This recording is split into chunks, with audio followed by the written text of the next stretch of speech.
We'll do a bunch of stuff. I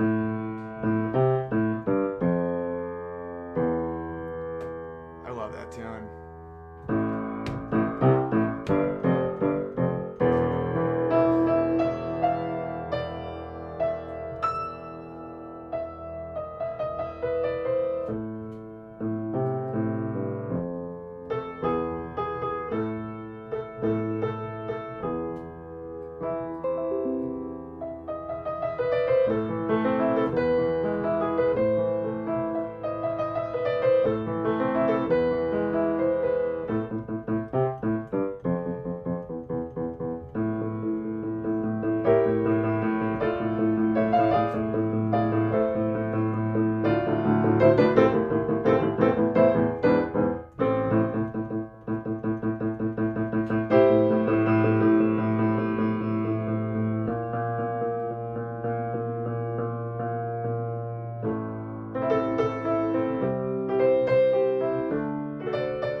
Good evening and welcome to Field Talk. I am the Field, also known as Field of Bears, here to remind you that socialism always ends in starvation and genocide. Very glad to see all of you tonight. I think that maybe before we get started,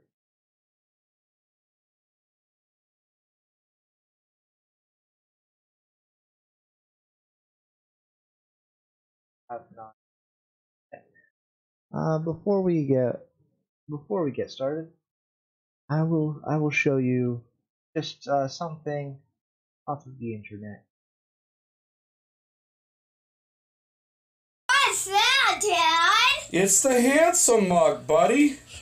It's so bright, it's blinding me. That's the power of the Handsome.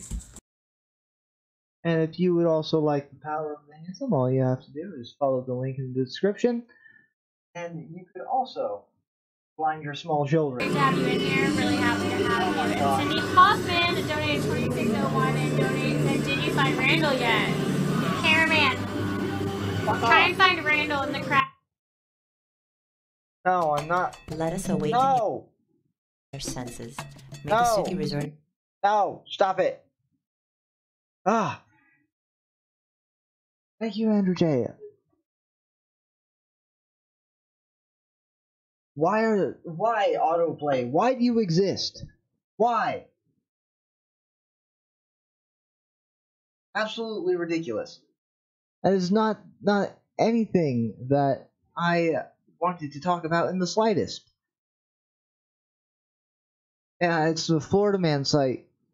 Florida Man is going to the mainstream news so that I can deliver you guys an entertaining Florida Man story. And what do I get?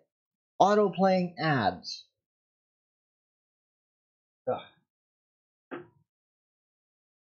It's a little bit of tea to calm down. So what I actually want to talk about before we get into that other silly stuff is, of course, censorship. Now, you might have heard in recent days that somebody called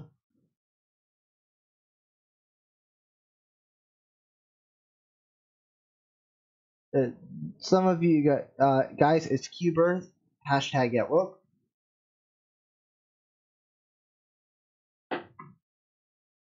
You might have heard that somebody called the Ralph Retort got banned from all of the places. He got Alex Jones. And this is particularly important because you have two kinds of censorship that are going on at the moment.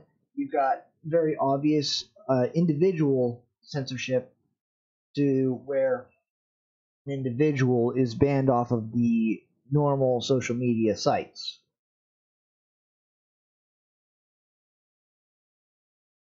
You get the Alex Jones treatment, you get the Owen Benjamin treatment, as it were, so that it makes it incredibly difficult for you to reach your audience by normal channels. And so the argument for a very long time has all.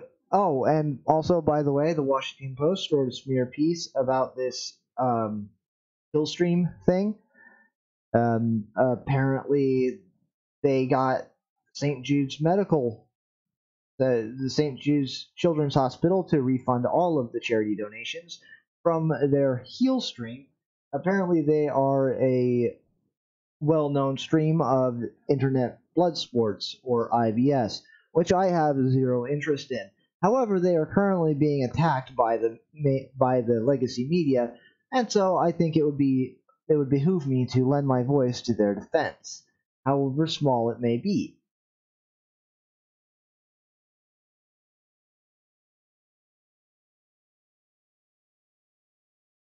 The argument, of course, in this case being that a biggest dollar is not worth as much as a non-biggest dollar, which is a ridiculous argument on its face, because it doesn't matter whether the donor is an awful bigot who hates Jews or something. All that matters is that he's donated to this cancer research fund. And if that $1 is the dollar that was needed to cure cancer, then congratulations. What you've managed to do is delay the cure for cancer by $1. Good job. All because you didn't like who it was coming from. I'm sure you feel very righteous and virtuous for doing that. So thank you very much, Washington Post. I hope you didn't get any kids killed. Although, it wouldn't surprise me if it did. Hello, Andrew Kelly. Hello, B. West. Hello, The Last Moomin. Hello, Big Friggin' Bear. Hello, Andrew J. So, the other thing. I don't understand why this is effective.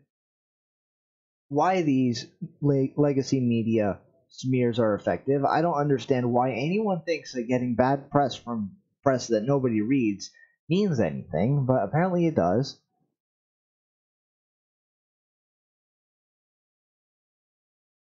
Which I find to be rather disturbing. Apparently bad press from press that nobody reads is, well, golly gosh, the very worst thing in the world, and we need to ban the Ralph retort over it. Now, the more disturbing thing is that following the wackadoo murdering guy over there in where's that? Pittsburgh? Well, the wackadoo murdering guy. You guys know who I'm talking about.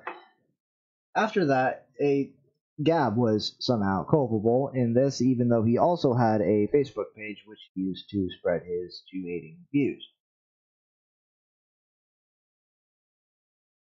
And so, due to the fact that this wackadoo murdering guy had an account on Gab, the legacy media decided it would be an excellent time to slander Twitter's main competitor and most viable competitor. I saw that, Big Riggin Bear. You missed it. Don't worry, I'll get you again. I'll get you again at the end. Oh no, I won't. I closed the tab. I might get it. I might get the tab again later. Shut up. Don't think about it. Lawrence it. And so the legacy media decided to smear Gab as a hate-filled platform full of hate and hatred, which anyone who's used Gab will find that to be quite to the contrary. In fact, the largest faction on Gab is evangelical Christians.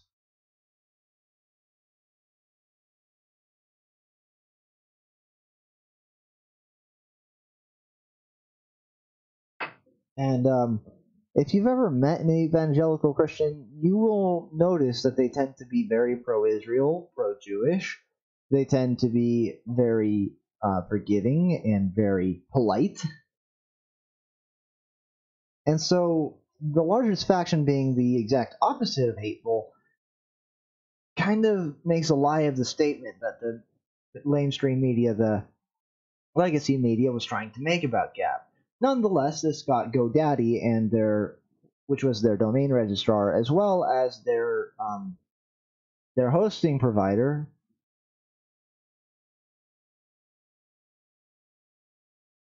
No, the best answer is Gab is back as of yesterday. I know. Oh, whoops! I kind of spoiled it, didn't I? Spoiled my own story. Pretend you didn't hear that and keep following this.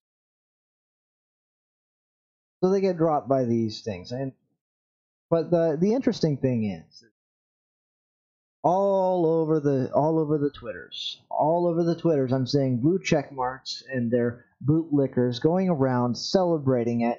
How wonderful it is that this Andrew Torba, who incidentally is mixed race, I believe, and his hateful website were taken off of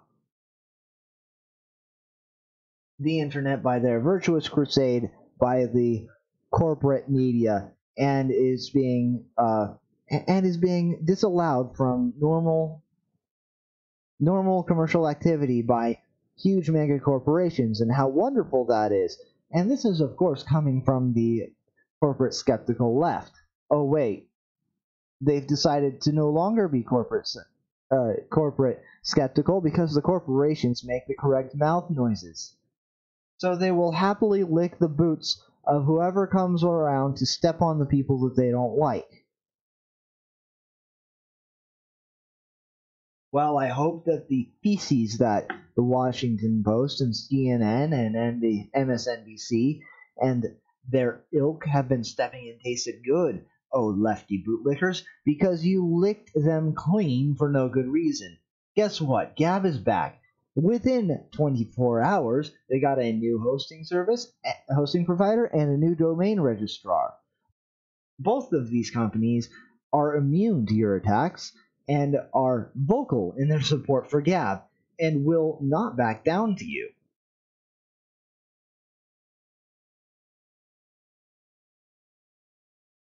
And now, after working tirelessly for an entire week, Gab is back online.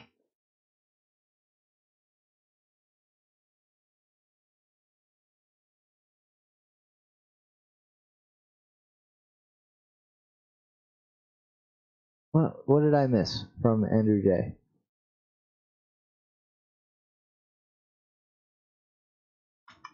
That's funny.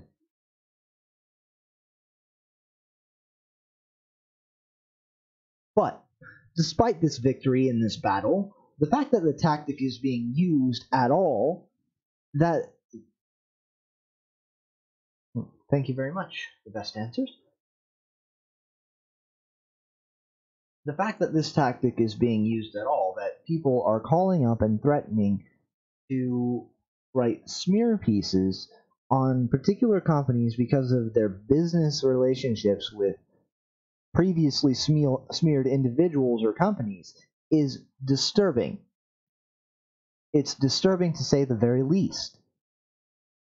And I can't believe that anybody in good conscience can support this kind of tactic. I can't believe that anybody who has anything that approaches good faith or any facsimile thereof could possibly have anything that approaches support for this kind of a tactic. I would never, ever, ever think to interfere with the contract of somebody else, least of all for mere political disagreement. Helicopter trips notwithstanding.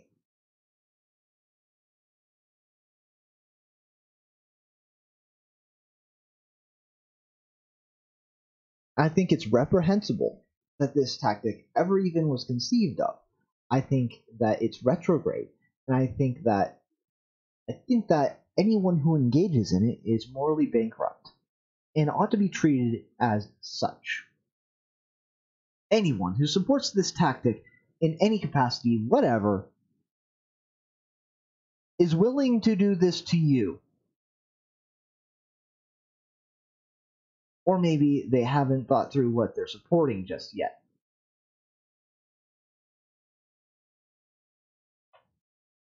You see, the thing is, anything that can be done to one person can be done to any other person. And so, if they're willing to allow this to happen to Gab, if they're willing to allow this to happen to Alex Jones, if they're willing to allow this to happen to the Killstream, then they're willing to allow this to happen to you. And there's someone in your life who ostensibly gives half a rip about you.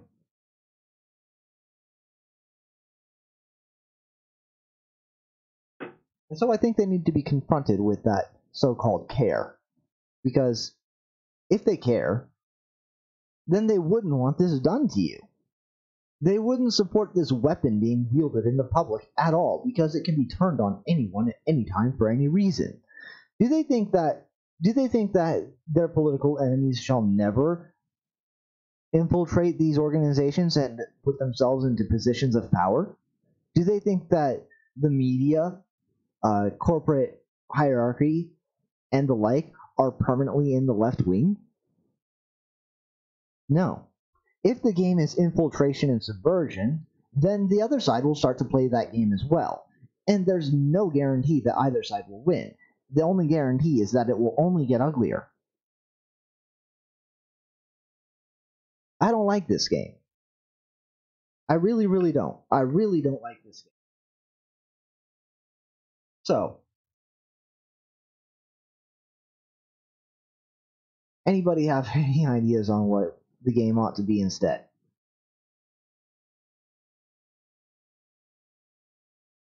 Do you think I go too far in saying that you shouldn't associate with anyone willing to do this to you?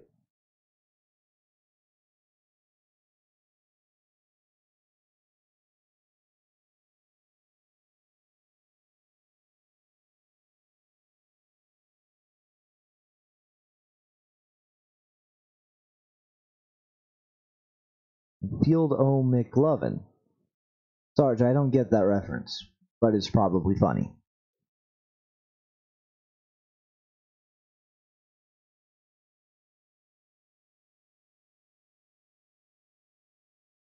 Yeah, Big Riggin Bear, you bring up a very good point.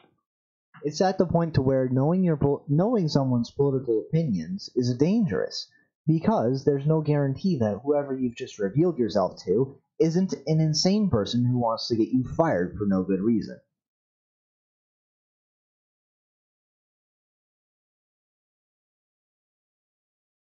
The best answers. The way you tell is if someone in your life supports what happened to Alex Jones, then they're okay with that being done at all.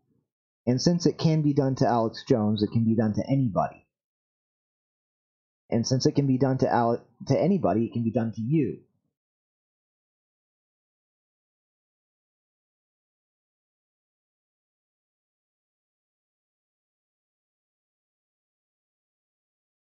That's how you tell.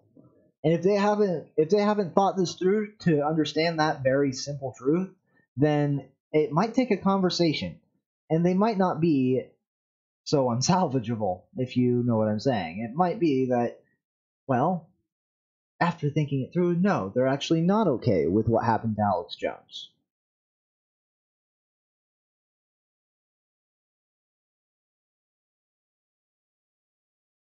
Liberty Bear is a perfectly acceptable bear name.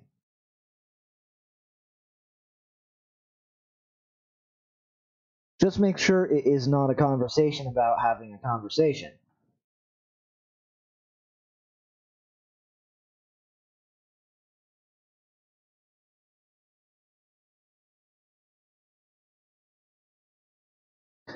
Shadow banning is another thing that's kind of interesting.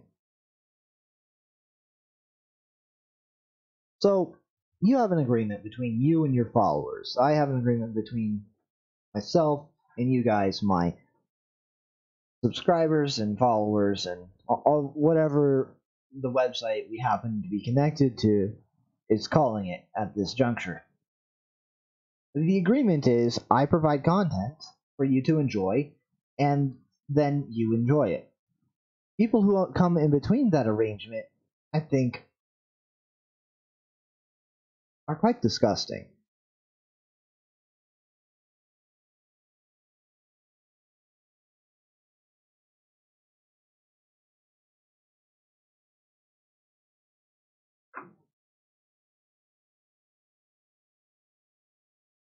That's a very good point, Space Battleship. Bill Ottman made Mines completely open source and made the code for Mines free to use. Anyone can use it.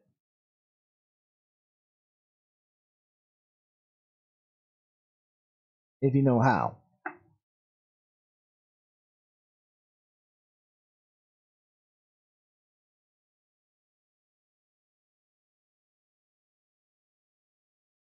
I think that ending the back-end censorship, it's going to have to start by ending the support for it. I think that the support for back-end censorship is why it's being done in the first place. The gleeful reaction of the bootlickers on Twitter.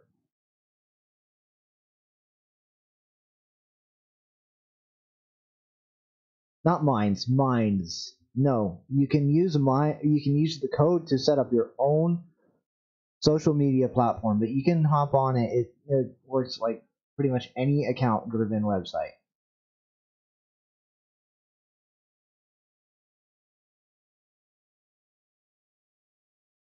Yeah, Space Battleship, but DS4 never caught on. Yeah, it's weird how some things catch on and some things don't. I think that Facebook had a better marketing strategy, including getting it mentioned quite a bit on entertainment programs.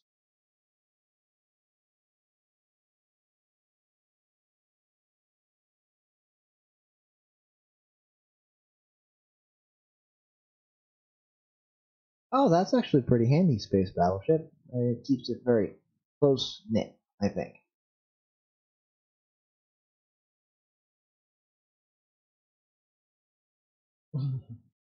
Call it the No Commie Club. Yes, a very good club. The way to get there is you take a helicopter ride. And if you're not a commie, then you won't fall out of the helicopter, and that's how you know you're in. Everyone knows that commies are allergic to helicopter rides.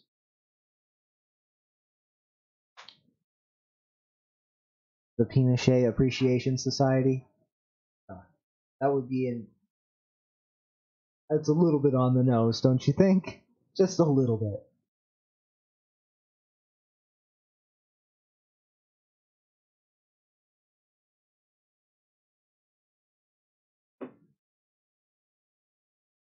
Yeah, Pinochet did nothing. Yeah, they did nothing wrong. Something like that. I don't have any really good things to say about kind of back end censorship, going after people's payment processors, going after people's income, going after people's employers, this sort of back channel censorship. I mean, public shame in itself it's pretty bad. It's not a great thing to be doing to people. That's very funny. The last moment, doing Stormy Daniels was definitely a bad call.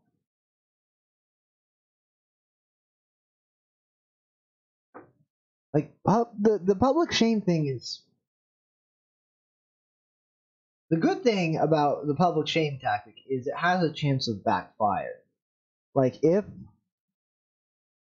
the people trying to invoke public shame are wrong, then they shame themselves. They look shameful. The crowd and the public, the mob will turn on the people attempting to gin up a shame mob if they're wrong, and if the public can tell. And so that involves just a little bit of risk for the tactic of shame as a censorship tactic. But this tactic of going after people's incomes, going after their business relationships, interfering with their contracts, with the threat of press smears, the threat of public shame to someone who has not made a commitment, someone who has not decided to be in the fight, I think it's reprehensible. It's not a good thing to drag people into the fight whose only sin is to have a normal business arrangement with a fellow human being. It is not a good thing to do. It is, I believe, beyond the pale.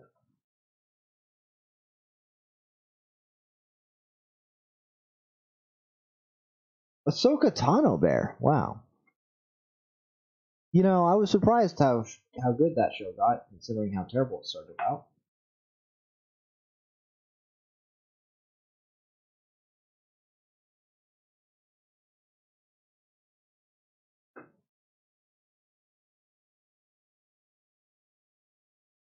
And I think that I think that the solution really is we can't support we can't support this tactic in our daily lives at all. We can't tolerate the support in our daily lives of this.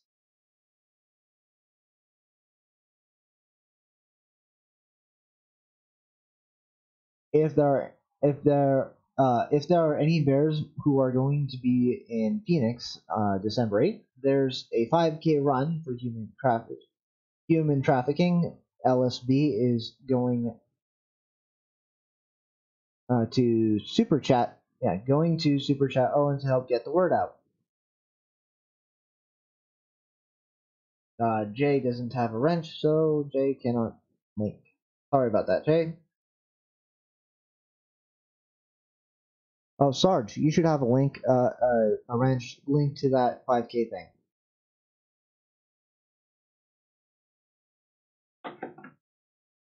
Yeah. So what?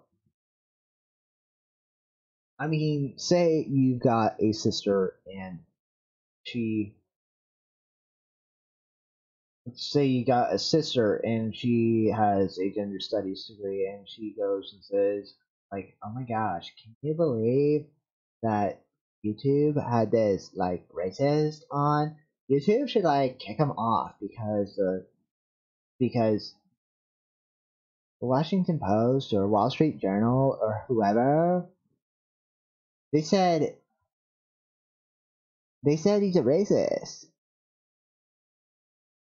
And I think that if she's your sister, you should fight her on this. Like, not with your fists, obviously, but pin her down on that opinion. Don't let her weasel out of that position, and tell her, okay, so the mainstream media gets to decide who's a racist and who isn't, then, huh? So anyone who talks to a racist is a racist. Is that the standard we're going to go with? Anyone who has any business dealings with a racist? Oh, well, what about me? I do a job, I work with people, I don't know what people think. I hear all kinds of racist things at my job. Am I a racist because I work with people who are racist? You gotta talk to your sister like that. And if she doesn't back down on it, then it's like, well, and clearly you're okay with this happening to me. Clearly you're okay with people silencing me. I don't think you can let people in your life hold this position and continue to act like they care about you.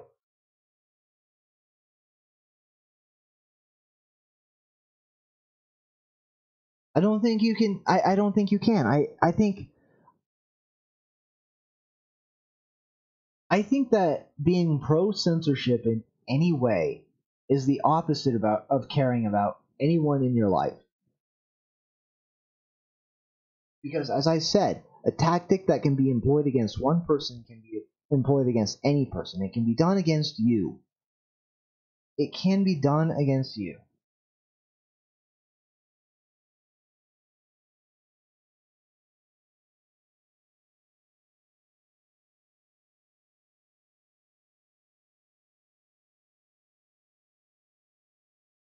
If everyone is racist, then no one is. Well, that's why only white people are racist. Oh, wait.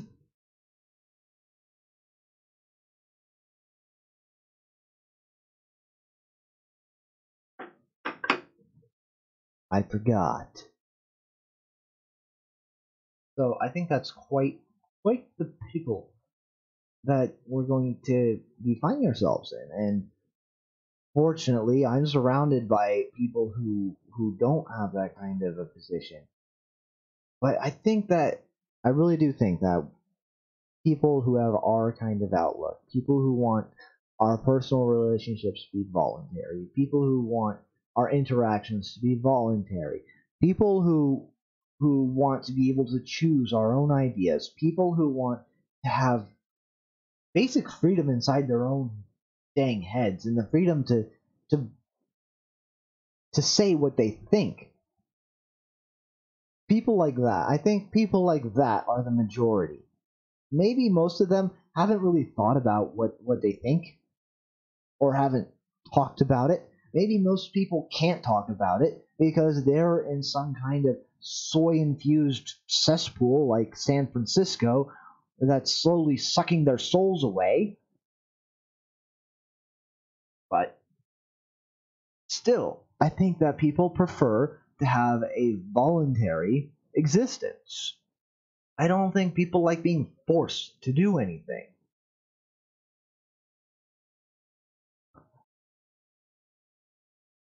And here's a clever little trick. Let's just ask your gender studies sister if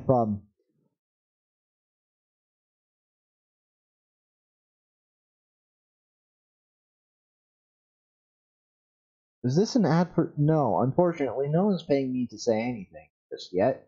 Hopefully that'll change. The larger the show grows, that will be very helpful.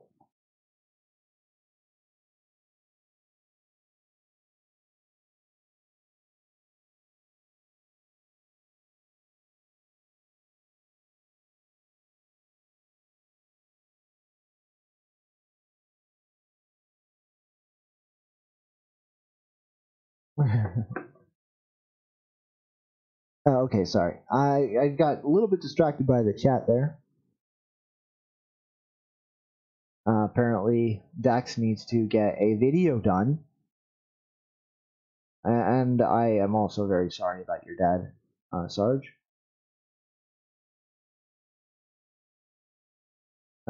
Hungry does have the right idea about gender studies.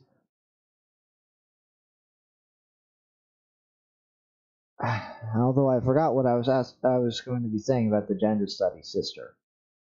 But I do think that I can't accept the idea that most people I can't accept the idea that most people would prefer to live in a world in which they have no choices. I can't accept that. I just can't. I mean, yeah, I get the whole IQ argument. And you need to be smart enough to realize that that freedom is better than having someone direct your actions for you. I get that. But, like, I don't think even dumb people like being told what to do.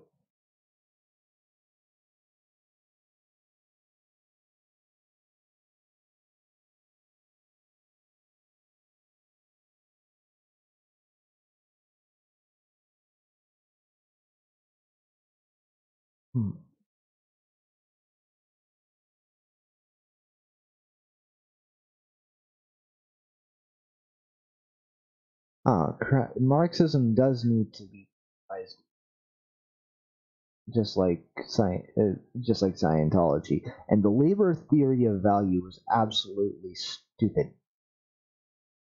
It is the dumbest possible theory. Just because you labor on a thing does not make it valuable. Obviously, this should be the labor expended does not increase value.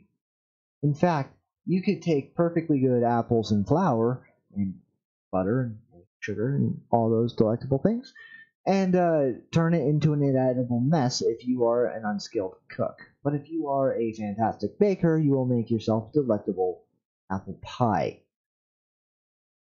Likewise, if you start off with worthless ingredients like mud and twigs, it doesn't matter how much effort you put into trying to make the pie, no one's going to eat it. The labor theory of value is stupid on its face.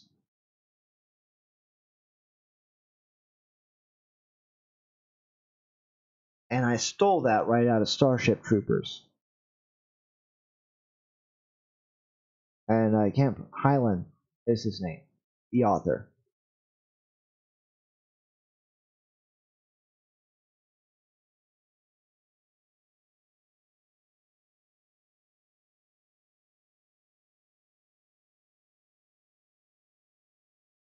Yeah, so I'd say, let's just say that you... So I don't really know what it's like to have someone in your life like that, who, to keep the peace, you'll just not talk about this important topic. I don't really know what that's like. And I think it's got to be some kind of hell for people who are in that situation. I can't imagine it being anything close to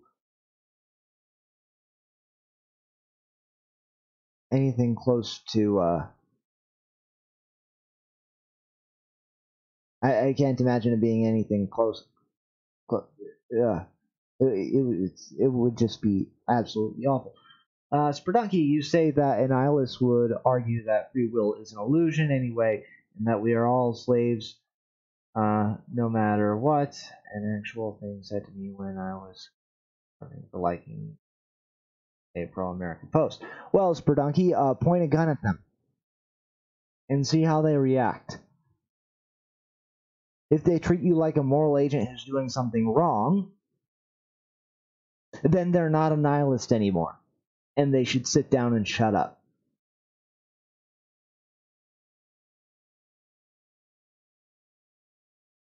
Yeah, I'm sorry, Steve, that you have such a fragile ego that your lack of a handsome mug is causing you pain, but if you are patient and await your handsome mug, it shall arrive shortly, and you shall feel better forthwith. Hey, Boulder.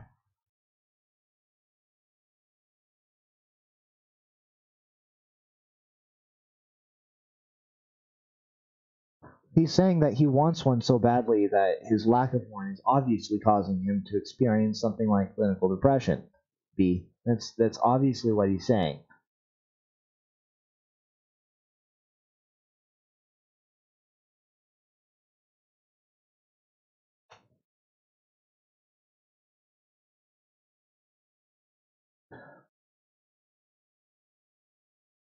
Alright, sweet. You should record. And great Jedi Master once said, fear leads to anger, anger leads to hate, hate leads to violence. Well, I think it was something quite like that. But I don't think that's correct. I think that path is Boulder. I had a pretty good kind of off the cuff thing. I was talking about how the kill stream got censored, and how Alex Jones got censored, and how Gab got censored, and how people are going after the middlemen who facilitate their business, and how that's reprehensible, and how I think that if anyone in your life supports such a reprehensible tactic being used at all, then they support that being used against you, and they need to be confronted with that.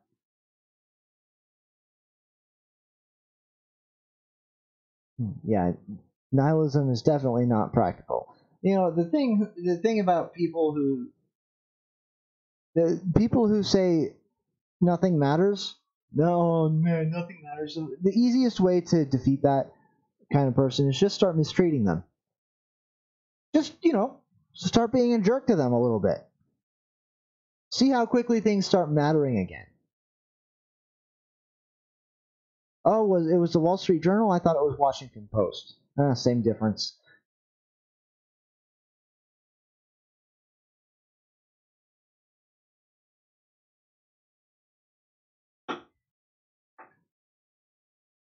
Yeah. But I think that the Wall Street Journal also did the smear on PewDiePie as well. Hey, Patriot Bear, welcome. Yeah. So I think that was also, the thing is the media smear. I don't understand why it works. I really don't. Because these people, their audience is dwindling. Nobody likes them.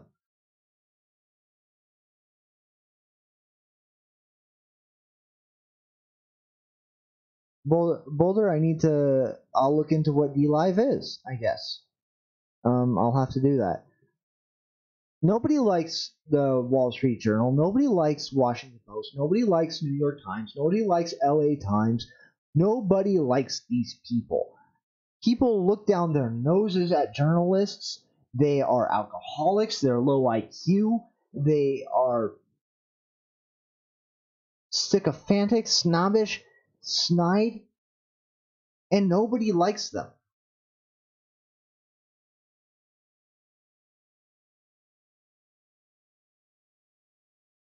And you know who people like? People like Ben Shapiro. People like PewDiePie. People like Owen Benjamin. People like Styx Hexenhammer. People like Razorfist. People like V. People like Sargon. What do all these people have in common? They're just they aren't snide. They don't lie. They just put their ideas out there and they engage with their communities.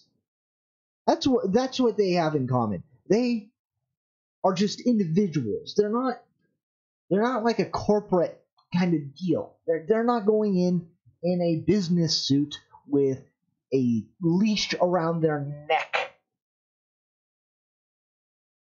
having their so-called betters tell them what to talk about.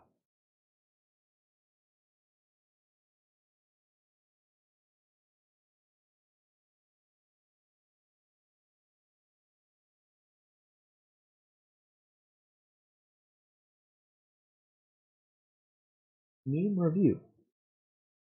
That's the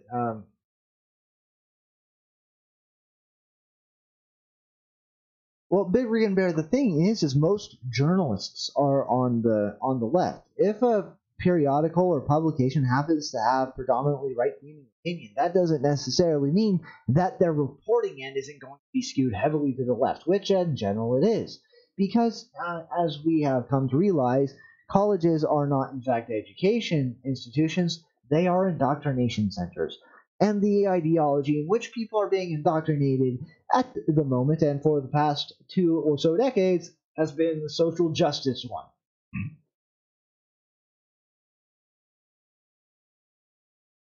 Oh, Razorfist was at a Trump rally? Cool. I wonder if there's going to be a video. And, yeah, Space Battleship. Yeah, I do think that Jordan B. Peterson titles get clicks. The smears do get clicks. At this point, they're no longer trying to take him down because I think that they have him now. They kind of got him in a place where he's not a threat to them anymore. Probably. I don't know. He might come out swinging, realize what he did wrong.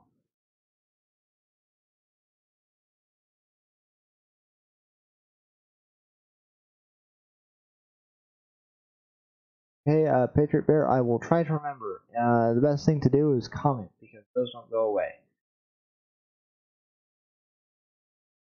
Oh, yeah, cool. Doing stuff with friends and stuff is always fun.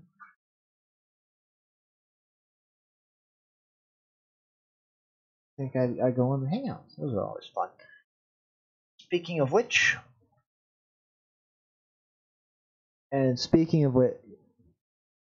I keep coming back to this, is, you know what? People in your life who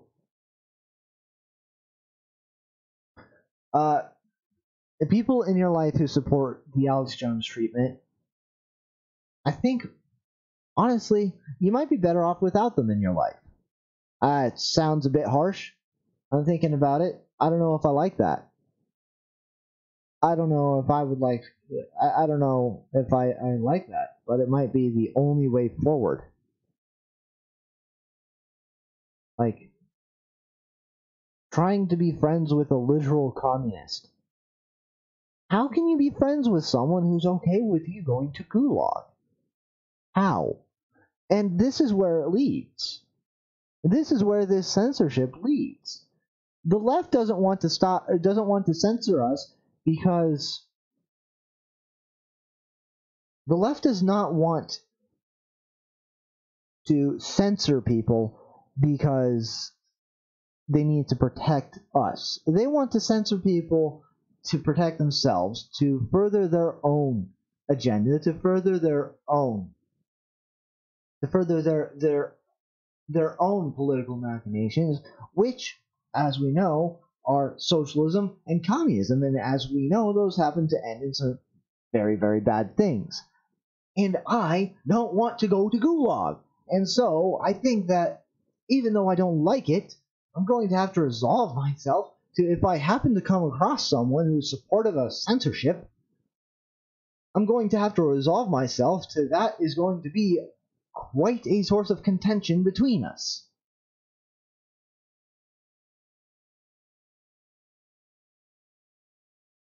Now, Boulder, we've talked about how that's a bad plan. And now, for just a bit of... I think now is a good time to have some levity.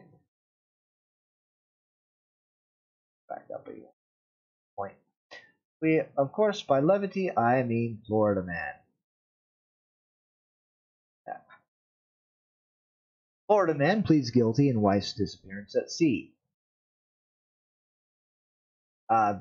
Florida man entered the plea at a hearing Monday in Miami. A man with dual British and Australian citizenship whose newlywed wife went missing at sea as the couple sailed off the Bahamas on a belated honeymoon pleaded guilty Monday to an involuntary manslaughter charge in federal court. Florida man, 41, entered the plea at a hearing Monday in Miami. He faces a maximum 8-year prison sentence in the May 2017 disappearance of Isabella Hellman. Wow. His wife of just 3 months. U.S. District Judge Federico Moreno, unfortunate, sentencing for January 10th. Although nothing can ever erase the pain and suffering caused by Florida man's criminal acts, the U.S. Attorney's Office and our law enforcement partners hope that the defendant's admission of guilt is a step toward justice for the victim. U.S. Attorney Ariane Fajardo Orchan said in a statement. Florida man, a mining engineer, had told FBI and British journalists that he and Hellman, a South Florida real estate agent, took their 37-foot catamaran surf into summer for a Caribbean cruise. They left their infant daughter, Amelia, with her family in Florida. As the catamaran passed the Bahamas to return to Florida, Bennett sent out an emergency radio signal when the Coast Guard found him on a life raft. 3 hours later, he told rescuers that he left Hellman on deck as he retired for the night to their cabin. He said he was jolted awake when their craft hit something and that Hellman was gone when he went outside. He said he abandoned the catamaran in a life raft because it was sinking. A sworn document signed by Florida man and filed in the court says he could not recall whether he called out for his wife. He did not deploy any flares and did not search for Hellman in the water with either the catamaran or an attached dinghy. Nor did Florida Man immediately activate any emergency equipment or call for help using his satellite phone. It was not until Florida Man boarded the life raft that he called for help and reported his wife missing about 45 minutes after he was awakened. Ooh. Prosecutors said that Florida Man is an experienced sailor who received a certification from the Royal Yachting Association in the United Kingdom as a coastal skipper. Oof. The training included introduction on emergency procedures such as man overboard protocols and night sailing safety. His wife was not nearly as experienced. The Coast Guard eventually located the boat. The FBI says an inspection of the catamaran before it sank showed portholes below the waterline had been opened and damage to the twin holes appeared to have caused from the inside, meaning the boat may have been intentionally scuttled. Also, investigators found Florida Man on the life raft with $100,000 worth of coins stolen from a yacht he had worked aboard in 2016. Florida Man pleaded guilty to the coin theft charge and received a 7-month prison sentence. While serving the sentence, he was charged in February with Hellman's death and has remained jailed. Oof. Well, Florida Man, I'm just glad that he has seen the error of his ways, and he did save the gold, he saved the shekels, that's the important thing. He left his wife on the boat to drown, that appears to have been scuttled and not accidentally sunk. But he did save the shekels, and that's the important thing. And Florida Man has now realized the error of his ways and his great sin, and has decided to repent while in prison and plead guilty and face the music of his horrible, horrible crime. Yes.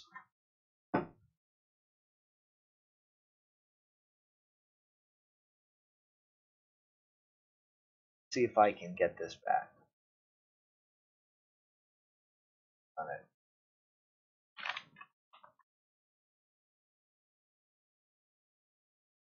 There we go.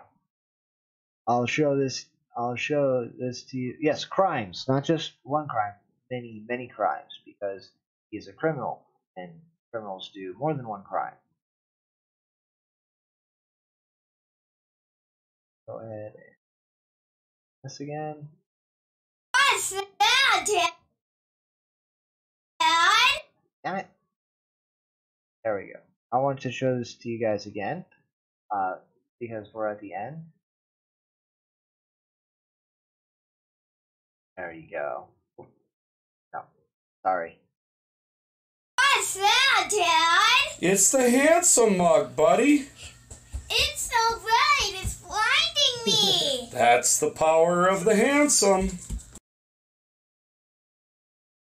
That's autoplay. Gaming's Luna is a door Get into off. a new world of No. simply delightful Stop it. diversions. Stop it. Why do they do this to me? Why do ads autoplay? It's horrible. And of course, the link to the handsome mug that has a small chance of blinding small children due to its amazing handsomeness is in the description below, labeled mug. If you would like to sow the field, you can go to paypal.me/fieldtalk. Throw me a couple of dollars, buy me a beer maybe, that would be nice. If you enjoyed the stream, please go ahead and hit that thumbs up button. And if you would like to see more, you can subscribe and hit the bell to make the subscription worth anything at all. And as always, have a great evening. And never forget that socialism always ends in starvation and genocide. Good night, guys.